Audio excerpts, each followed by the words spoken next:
বিসমিল্লাহির রহমানির রহিম। যারা আমার সঙ্গে আছেন সবাইকে আসসালামু আলাইকুম। আজকে স্কুলে গিয়ে খুব বিপদে পড়ে গেছি, কারণ আমার সঙ্গী সাথীরা আজ কেউই নেই।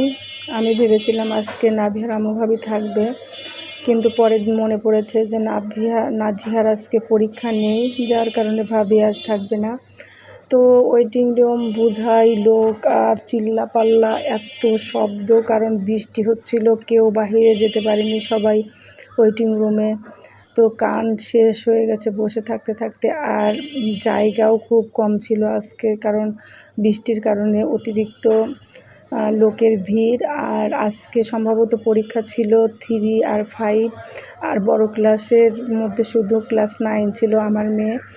তো যার কারণে যারা বসেছিল বেশিরভাগই অপরিচিত, তো সবার ভিডিও করতেও ভয় পাই, সবাই রেগে যাবে, যার কারণে টুকটাক বাচ্চাদের ভিডিওগুলো নিয়েছি। তবে 8-10টা বাচ্চা ছিল, সবাই দেখলাম যে মোবাইল নিয়ে বসে গেছে, তো সবার ভিডিও আর করতে পারিনি, কারণ কে কী মনে করবে। যা হোক, আমি অসহায়ের মতো বসেছিলাম। তো আজকে ওয়েটিং রুমে কেমন চিল্লাপাল্লা হয়েছে সেটা দেখা।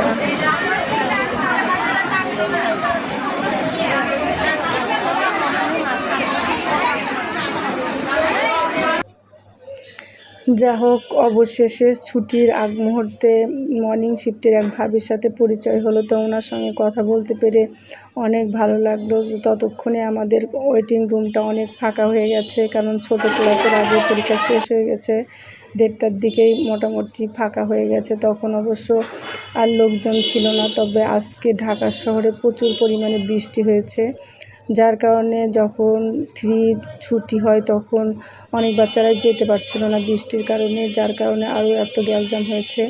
তবে যে বন্ধু বান্ধব ছাড়া থাকা আসলে খুবই কষ্টকর, আর বাসায়ও মন ভালো লাগে না, সব সময় অসহায়।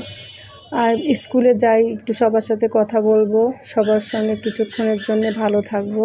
তো আজকে স্কুলে গিয়ে এত খারাপ অবস্থা পার করলাম, একেবারে ইতিহাস রচনা হয়ে গেল। কাউকেই চিনি না, সবাই মনে হচ্ছিল যে ওয়েটিং রুমও আমার পর হয়ে গেছে, কেউ যেন আপন নেই।